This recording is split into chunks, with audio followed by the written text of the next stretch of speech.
Trabaho lang, walang drama. Yan ang naging tugon ni Senador Risa Hontiveros laban sa inilabas na pahayag ni Vice President Sara Duterte na gumagawa lang ito ng flare of drama tungkol sa pag-atake nito sa 2022 Confidential Fund ng Office of the Vice President. Ayon kay Hontiveros, kung may amusing man na matatawag sa naganap na hearing, ito ay ang halos kalahating oras na pagtuturo-tulo, pag-iwas sa tanong, pag-ikot-ikot ng sagot at pagbabaluktot ng sitwasyon ng Vice-Presidente. Ayon pa sa Senadora, kung confident naman itong walang mali sa confidential funds ng OVP ay marapat lang na depensahan niya ito sa publiko. Kaugnay nito, hinamon ni Hontiveros si VP Duterte na magpakita ng shred of confidence sa pagbibigay ng national budget na mas transparent, mas epektibo at mas tutugan sa pangangailangan ng bansa. Senator Risa Hontiveros, while she amuses the nation with her flair for drama, could only wish the 2022 OVP confidential funds was accessed illegally. It's a shame they still cannot produce any proof of support their dirty imagination. The indignity they have caused Congress and the Senate should be enough for us not to give them serious attention, said.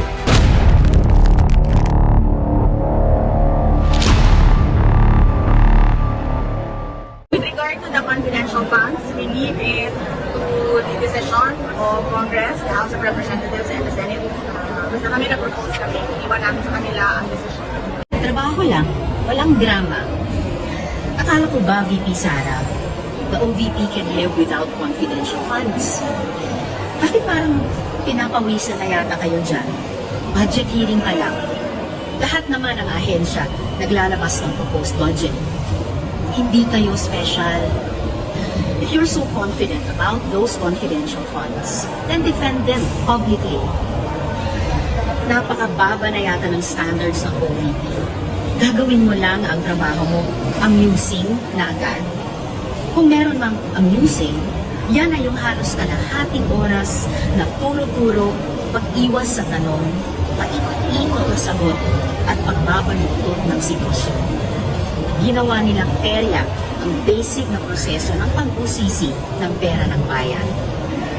Hindi ko kailangan mag-wish na na-access ng opisina niya ng illegal ang confidential funds. Dalawang former Senate President na ang nagsabi, Senator Vilon at Senator Pimentel, na yung paglipat ng pondo mula OP to OVP ay illegal at unconstitutional.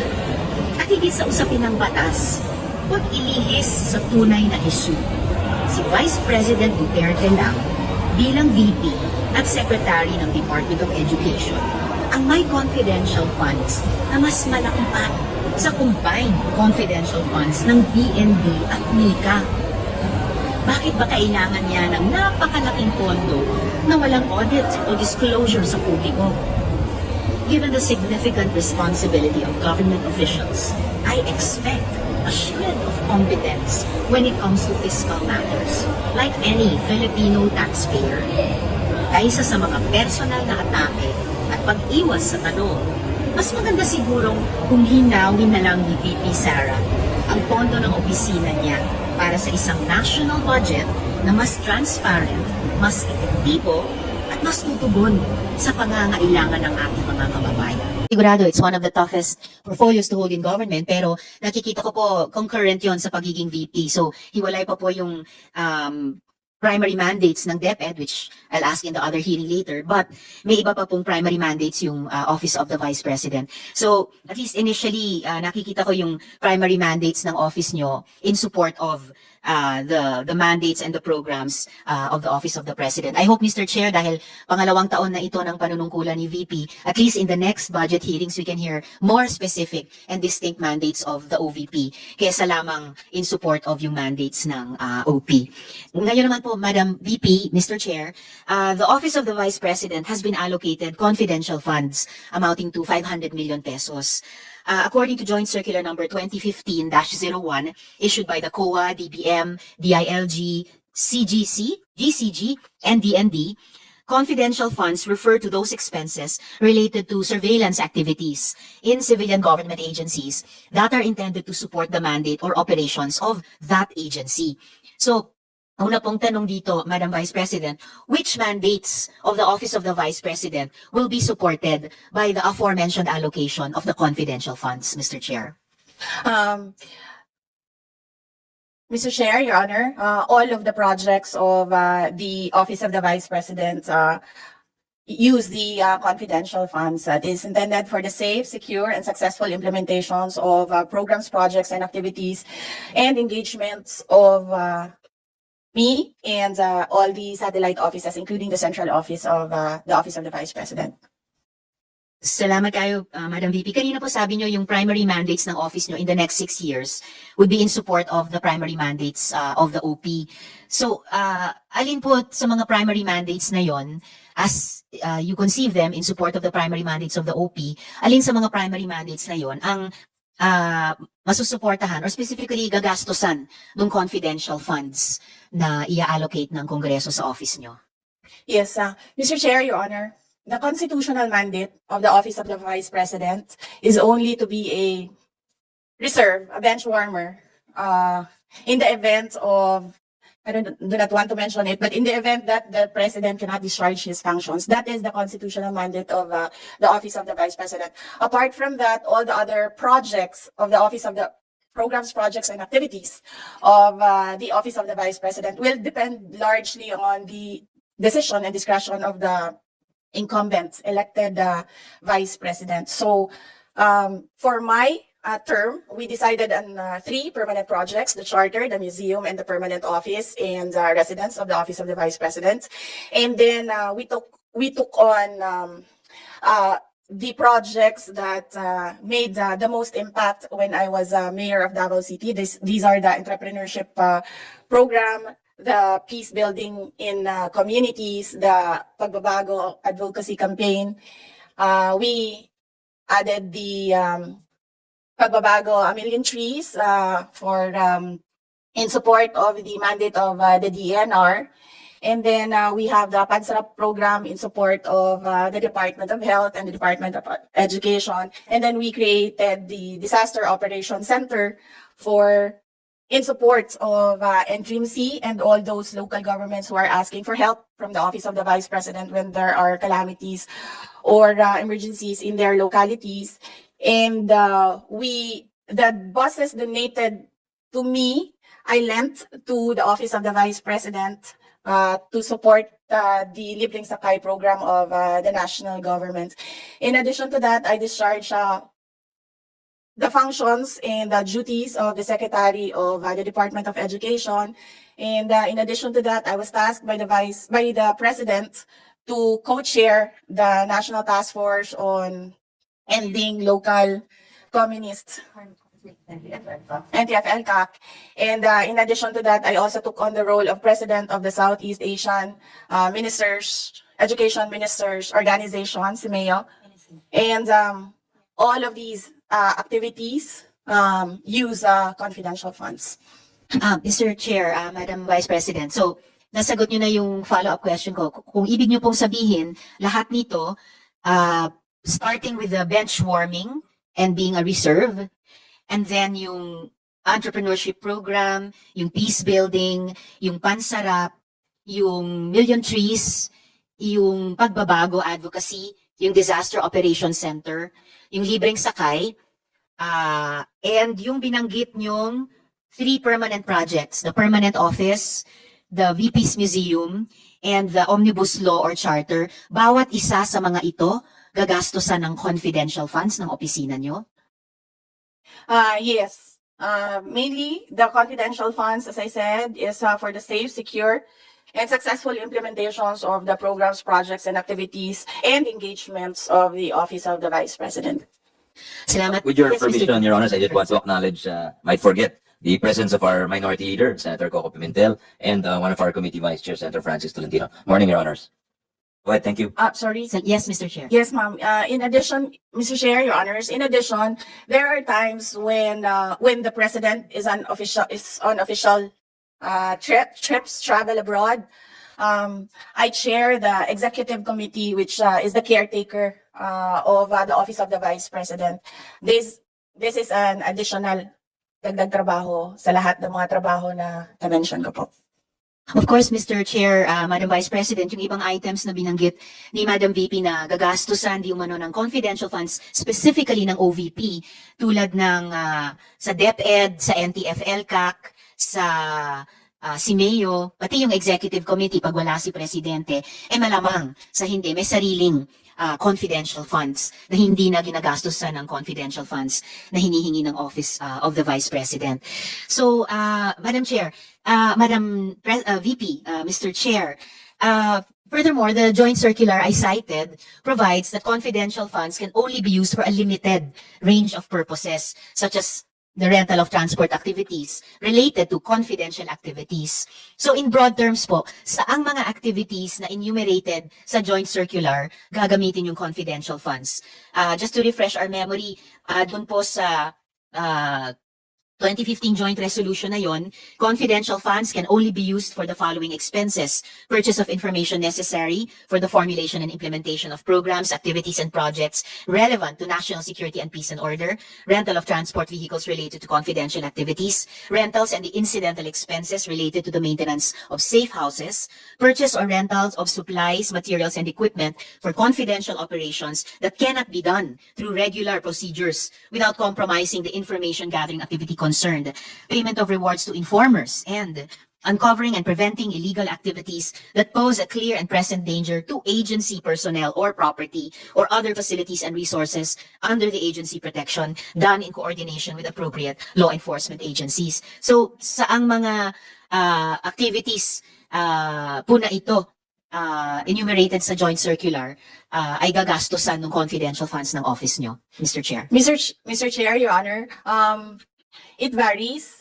Not all the activities are the same for each day and each month. The liquidation of the confidential funds includes the enumeration of the use, the Office of the Vice President. The confidential funds report. The joint memorandum circular requires the confidential fund report submission to the Office of the Vice President, the Senate President, the Speaker of the House of Representatives, and the Commission on Audit. And we submitted the list of activities to these offices. Thank you, Madam VP, Mr. Chair. I'll get to the liquidation end report also later. So just to clarify, Madam VP, since confidential funds refer to those agencies related to surveillance activities undertaken by civilian government agencies, ibig po bang sabihin na yung opisina ninyo will be gathering intelligence on certain subjects or entities in support sa inyong mandates o mga operasyon, Mr. Chair? Mr. Chair, Your Honor, that is correct. As an example, we did surveillance of complaints from constituents in Bulacan with regard to the selling of OVP assistance and the selling of tupad projects in Bulacan. And there was a surveillance operation that was run by the VPSPG for about a month. And we were able to apprehend the person, and we were able to successfully prosecute the case, and that person went to jail for ilang months? 6 months. For 6 months. So that is an example of the surveillance activities that is conducted by the VPSPG for the projects and activities of the Office of the Vice President. It was in Bulacan. Salamat kayo, Madam VP. I ask this because the National Intelligence Coordinating Agency was established to direct, coordinate, and integrate national intelligence activities. And this includes the collation of intelligence gathered from various sources. So we'd like more information as to the intelligence operations of the OVP. Sa aling mga sources magagather ng impormasyon yung OVP? Kukuha ba kayo ng intelligence mula sa ating mga existing intelligence services tulad ng NICA o tulad ng DND at PNP? Mr. Chair, Your Honor, no. Intelligence starts with the communities and the stakeholders, and then if there are complaints, and then it is built up through intelligence and surveillance services, and then a dossier or report is started, and then it goes through levels through the Office of the Vice President and VPSPG. So we do not seek intelligence reports from other government agencies, but the intelligence reports starts from the ground in the communities that that are engaged by the Office of the Vice President. Salamat kayo, Madam VP. Actually, I'll get to that process also in a bit. Dahil meron pong established na intelligence cycle at meron pong established na chain of command for the intelligence activities ng ating gobyerno at ng ating republika. And sa pagkaalam ko po, walang hiwalay na chain of command for Intel ang OVP. In fact, ang susunod kong tanong how can your honorable office, paano nyo po maa-assure yung mga miyembro nitong komite na yung collection ng intel ng inyong opisina hindi magre-resulta sa redundancy or duplication of effort? There is no redundancy and duplication of effort because we have different mandates from the other government agencies. Indeed, Mr. Chair, Madam VP, different mandates. And kanina, nilista nyo na po yung iba't ibang mandates ng OVP. Meron din pong klarong at complementary mandate ang intelligence community ng gobyerno sa ating bansa. And as I had been saying since last year's budget debates, we should leave intelligence to the experts, just as we leave education to the DepEd and we leave the mandates of the OVP to the OVP. Ano po ba yung magiging subjects ng OVP intelligence gathering operations? Ano yung mga intensyon at capabilities ng mga subjects na ito na kailangan ng OVP ng intelligence on these? At paano nitong mga subjects tinathreaten yung operations ng OVP? Just to inform Yes, the Mr. Chair. good Deputy Minority, just 2 minutes left. Yeah, thank you. Thank you, Mr. Chair. Halos tamang-tama po. I just have 4 last questions after this one. At kung maubusan ng oras, I can put the last 2 or so questions on record para sa OVP and that good share. Salamat, Mr. Chair. Yes, the confidential funds is used for the safe, secure, and successful implementations of the projects, programs, and activities and engagements of the Office of the Vice President. Sino po yung subjects? Ano yung intentions at capabilities ng mga subjects? At paano tinetrete ng mga subjects na to yung mga operasyon ng OVP? This is for the successful, safe, secure, and successful implementation of the projects, programs, and activities and engagements of the Office of the Vice President. If the question is the subjects on who are the sources, we cannot divulge who are the sources of intel information. We can just say that these are the stakeholders in the areas where there are engagements of the Office of the Vice President. Hindi po sources, Madam VP, pero yung mga taong o grupong ginagatheran nyo ng opisina nyo ng intelligence. Yes, those that are perceived to be threats in the successful, safe, and secure implementation of the PPAs. Salamat, Madam VP. Mr. Chair, I'll need to follow up. I'll give you my 5 minutes. Oh, salamat, Mr. Chair. Salamat, Madam VP, Mr. Chair. I'll need to pursue that in greater detail than is being made available right now. Doon na lang po sa plenary. Madam VP, paano po ire-recruit ng OVP at ite-train yung mga intelligence operatives at agents na kakailanganin ng office para i-gather yung impormasyon para sa intelligence collection plan? Hanggang saang extent magre-rely ang OVP sa HUMINT at sa CGINT para sa information collection requirements ng office? Again, with your permission, Yes, Mr. Chair. just want to acknowledge Senator Jingo Estrada, also Committee Vice Chair, as well as Senator Bato de la Rosa, also Committee Vice Chair. Good morning, Your Honors. Yes, go ahead. Thank you, Mr. Chair. Yes, thank you. Mr. Chair, Your Honor, the Vice Presidential Security and Protection Group coordinate with the Philippine National Police and the Armed Forces of the Philippines. Unfortunately, however, the commander of the VP-SPG is not present here this morning. Salamat kayo, Madam VP. So, dun sa sagot na ang VP-SPG coordinates with the PNP and AFP, ibig po bang sabihin ang OVP ang magre-recruit and train na mga operatives at ahente or yung PNP at AFP ang magte-train sa mga operatives at ahente ng OVP? Mr. Chair, Your Honor, unfortunately, I cannot answer the question. The commander of the VP-SPG, we failed to include him in the list of the resource persons this morning. Yes, Mr. Chair. If you can put your questions in writing, we could submit it to the Office of the Vice President and then maybe